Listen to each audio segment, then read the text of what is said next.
Salut, alors aujourd'hui je vais faire un petit point rapide sur les cryptos, le marché des cryptos, mais aussi le marché financier plus traditionnel, parce que les deux sont un peu corrélés, donc très beau, très corrélés.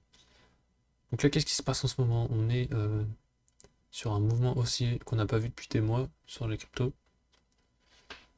depuis 12 mois environ, hein, on est sur un marché baissier. Et là, une grosse hausse, 15% sur le dollar, sur le BTC, 17% sur l'Ethereum, 15% sur le Binance Coin. Donc on va voir un peu ça, on va voir ça un peu plus en détail. Donc, au niveau du Bitcoin. Donc là on est sur le daily.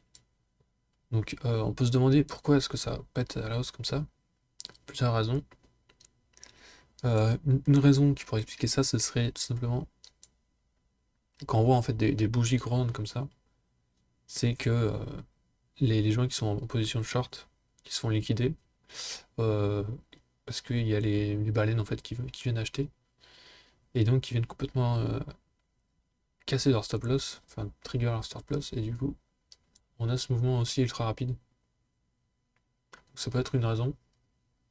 Et après, bah, il y a le sentiment global des marchés, d'économie, inflation, tout ça. On a un sentiment un peu plus. Enfin, moi perso, je reste pessimiste, mais là, ce qu'on voit sur les marchés, c'est que c'est potentiellement en train de se retourner, mais ça, pour l'instant, c'est juste un rebond. Mais ça peut être potentiellement en train de se retourner. Donc, si on regarde sur le weekly pour le Bitcoin, donc là, on voit déjà un peu mieux qu'on reste toujours pour l'instant en une sorte de range ici. Tant qu'on n'a pas cassé en fait les 21 400, qui est la prochaine résistance, on en reste pour l'instant dans une sorte de range. Bon, on a pété ce triangle ici, ce qui est quand même très bullish. Mais au niveau du RSI, rien n'a encore été joué. Donc là, j'ai le RSI en bas, et on voit qu'il est pour l'instant toujours en dessous des 40, hein, un niveau qui est testé plusieurs fois. Donc là, on le reteste une nouvelle fois, et donc on va voir, hein. Tant qu'en fait on est en dessous des 50 au niveau du RSI, on est sur un marché baissier, comme vous pouvez le voir. Ici, là, ici. Donc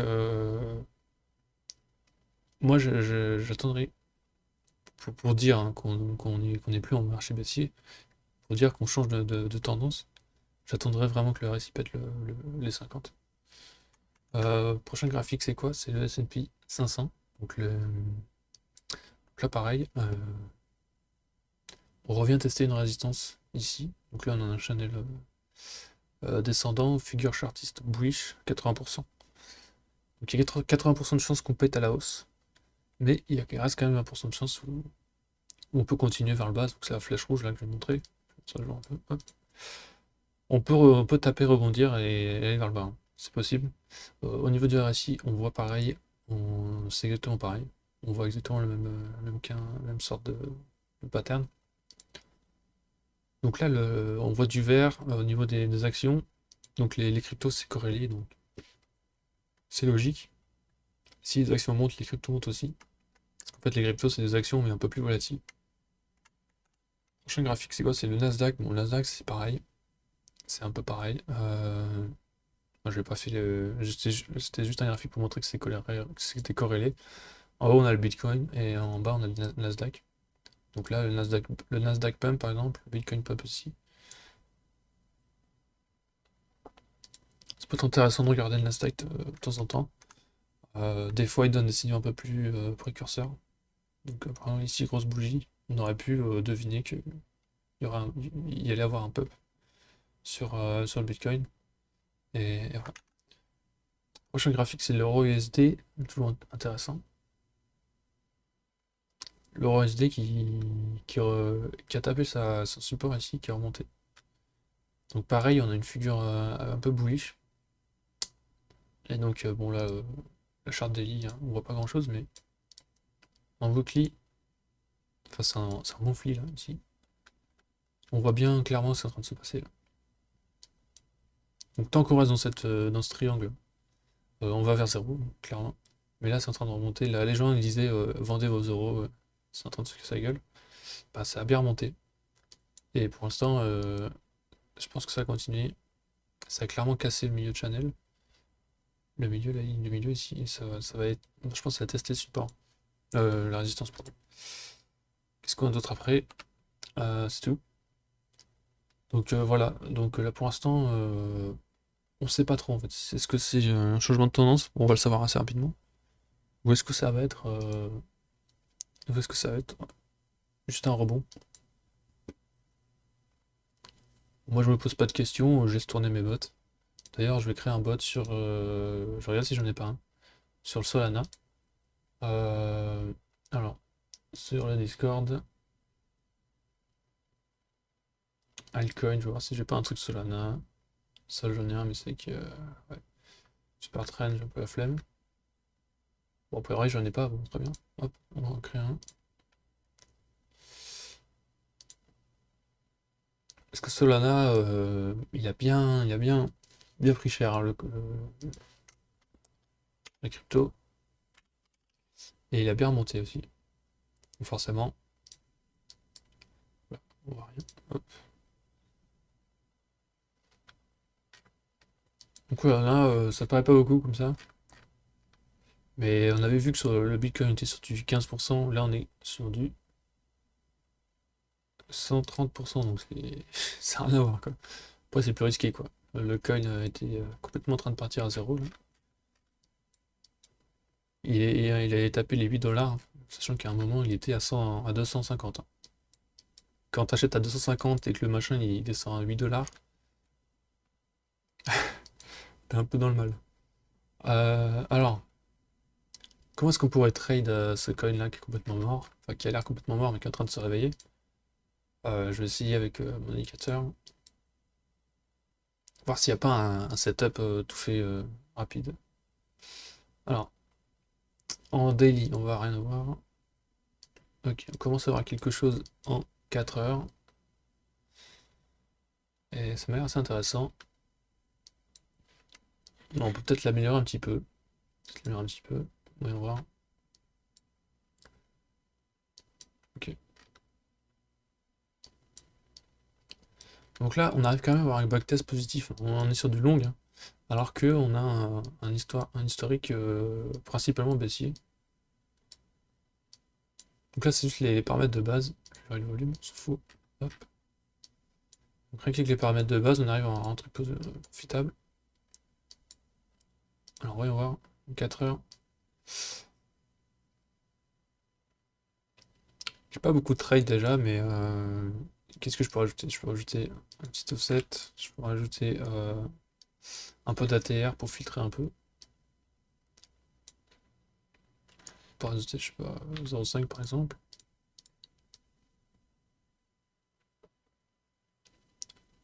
Ok, je regarde le profit factor. On était à. Au début, on était à quoi? On était à 1.1.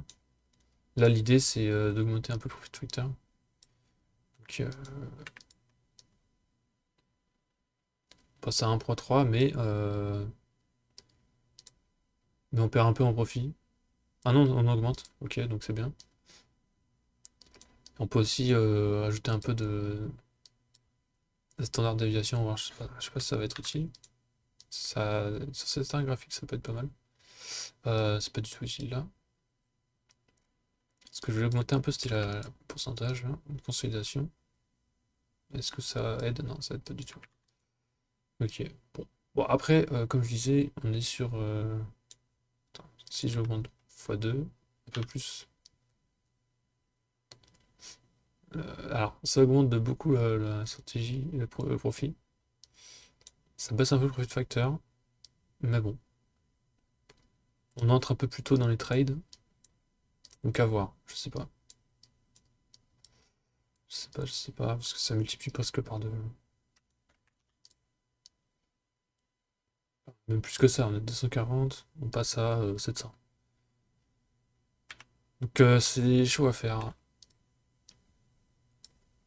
Ce sont des choix à faire. Bon après, le but c'est pas de trouver la stratégie, enfin le pourcentage le plus haut possible. Ouais, le truc parfait, tu vois. C'est impossible de toute façon. Parce que si ça se passe bien dans le passé, ouais, les stats font que ça a beaucoup de chances de. Ça a plus de chances de bien se passer dans le futur, mais c'est pas garanti, quoi. C'est pas garanti, donc vaut mieux rester sur un truc. Parce que le problème ici, c'est qu'en bear market, euh,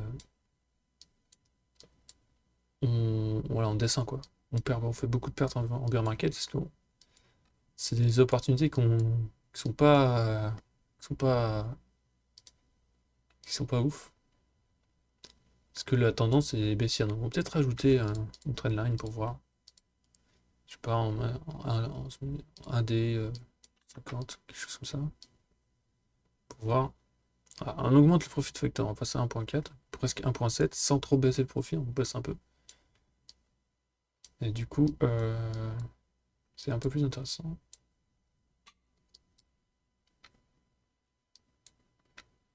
Voilà, donc ça filtre un peu quelques trades. Après, ce qu'on peut faire aussi. Hmm, ouais, mais ça va être trop compliqué. En fait, je voulais rajouter un stop loss, mais pas un stop loss. Je vais copier le truc. Ça, on va regarder, parce que c'est intéressant. Ce que je voulais faire, c'était rajouter un take profit. Par exemple, ici, là, on est un peu en range. On est un peu en range, chaque fois on se fait attraper par, le trade stop. Le trailing stop, on peut pas l'enlever parce que si on l'enlève, après on prend trop de risques. Mais on peut voir qu'il y a quand même des pourcentages à choper là. 20%. Là, on est sur du combien? 6%, voilà. Donc si on met 5, 6%, quelque chose comme ça. Voilà, c'est juste unlucky ça.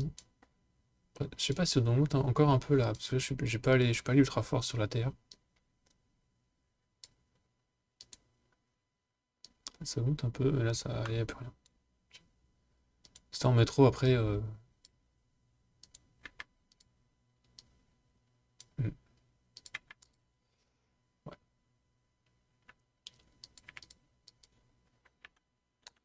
3,6 et pour 5,6, bon après c'est du détail, mais.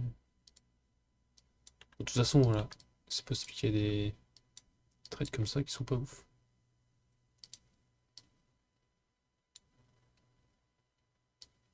Ça, typiquement, c'est la consolidation, je pense.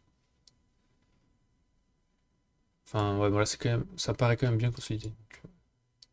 Bon, après, voilà, l'idée, c'est pas d'avoir un truc parfait, quoi. C'est de faire, d'avoir un bot qui achète quand on dort pour pas rater les gros mouvements, quoi. Après, hein, on voit. Mais bon, ce que je voulais tester, c'est d'ajouter un tel profil. Ça ajoute 6%. Ça, c'est un stop loss. Hop, si on ajoute 6%. Et que derrière, on rajoute ça. Voilà, ça n'a pas l'air ouf. On va voir.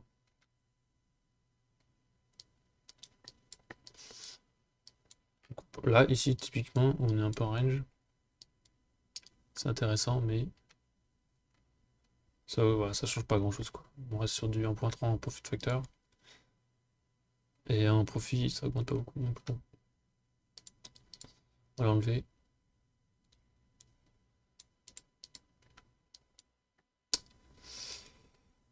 Sinon, voilà, quoi. Moi, j'hésite un peu la consolidation. Je sais pas trop quoi mettre. Après, si on veut vraiment un truc gros, ça augmente le profit, mais. Ce qui m'embête, en fait, c'est le drawdown, mais bon, comme on est sur un marché très volatile, on a beaucoup de profit, beaucoup de drawdown, quoi. C'est lié, c'est corrélé, forcément. Donc bon. Bon, voilà, le train est en cours, là. On a un peu raté le train, mais bon. Voilà à quoi ressemblerait, on avait quoi? Ouais, 400, moi, je vois 1300. Je garde les 1300. Hop. Voilà, seul USDT. 4H. Après, là, on a 4H, on a 4 heures, on aura pu jouer aussi pendant 2 heures. On peut aller voir en 2 heures ce que ça donne. Vite fait.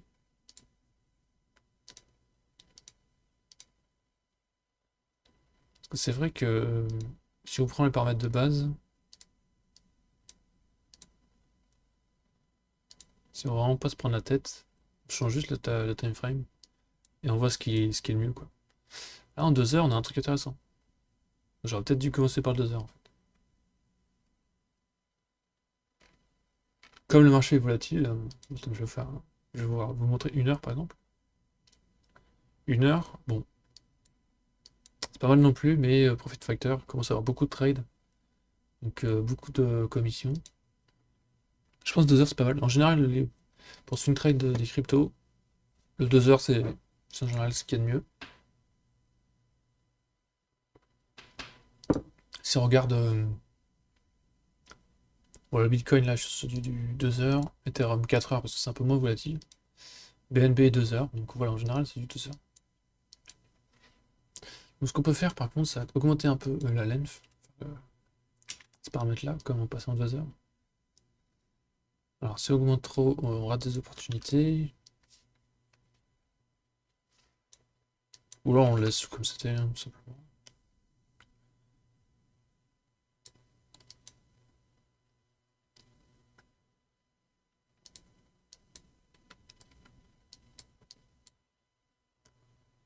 Parce qu'après, en 4 heures, on était sur du 1300 en profit.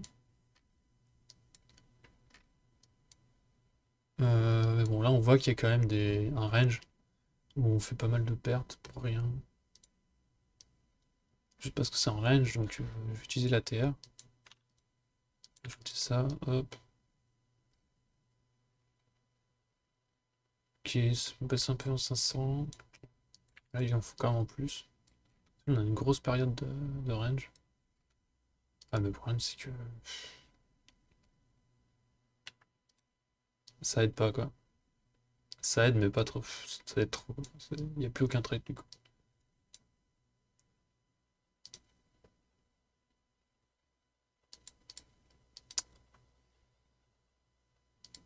Bon, la vidéo commence à être longue. Là, je suis en train de boucler sur cette stratégie.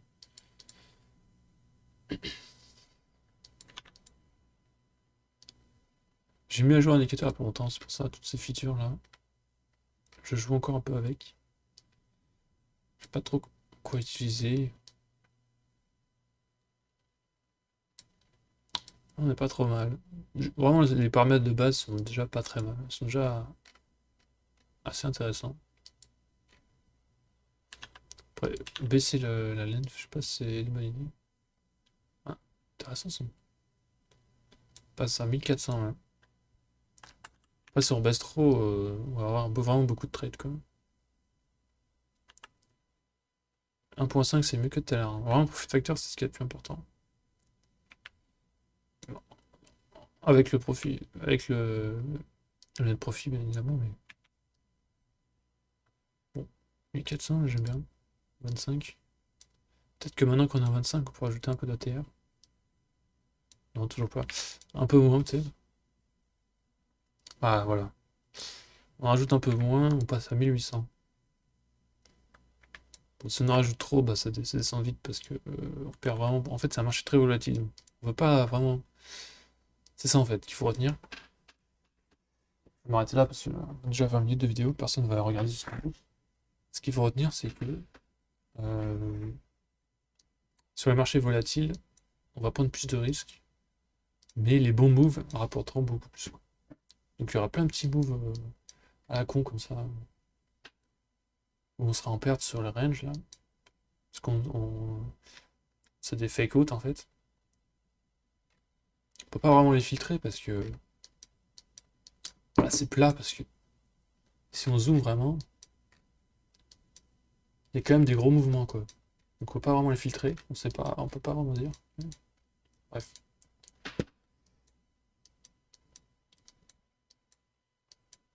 Ou alors faudra utiliser une autre stratégie. Une stratégie un peu différente exprès pour le range. Là c'est vraiment une stratégie de trend following, donc on suit la tendance. C'est une stratégie de suivi de tendance. Donc forcément, quand il n'y a pas de tendance, ben, ça fonctionne pas très bien. Alors après, la terre, tout ça, ça permet de minimiser un peu ça, mais bon, ça fait pas non plus des miracles, quoi. Je vais essayer ça. C'est un vieux paramètre que j'avais laissé, ouais. Je pense que je vais le virer, celui-là. C'est ça que j'ai pas essayé. En général, ça change pas grand-chose. Ouais, c'est pas ouf. Ça se mouffe un peu les bandes. Pas utile.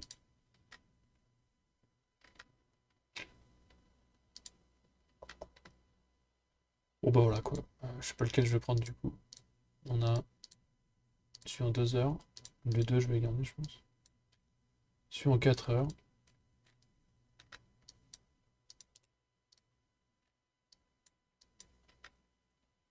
Qu'en fonction du nombre de trades qu'on veut. Le 2 heures est mieux quand même. Il a un meilleur profit factor. Il a un drawdown plus bas, plus faible. Mais bon, il y a 2 fois plus de trades quoi. 2 fois plus de trades, donc 2 fois plus de commission. À voir. Bon, je vais le sauvegarder celui-là.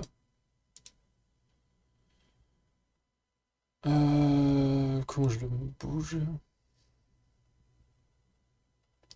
Forward, hop. On va repasser à 1. Voilà.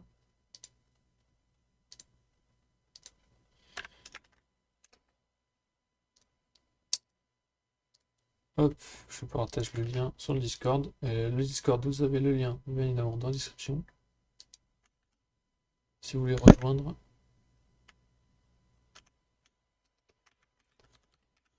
Seul SDT, voilà.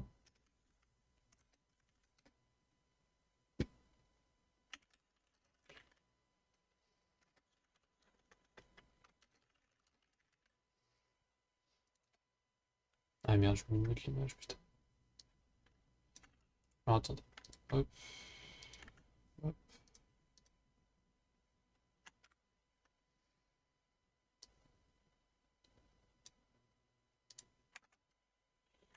hop, et voilà. Voilà, c'est tout pour cette vidéo. À la prochaine. Salut.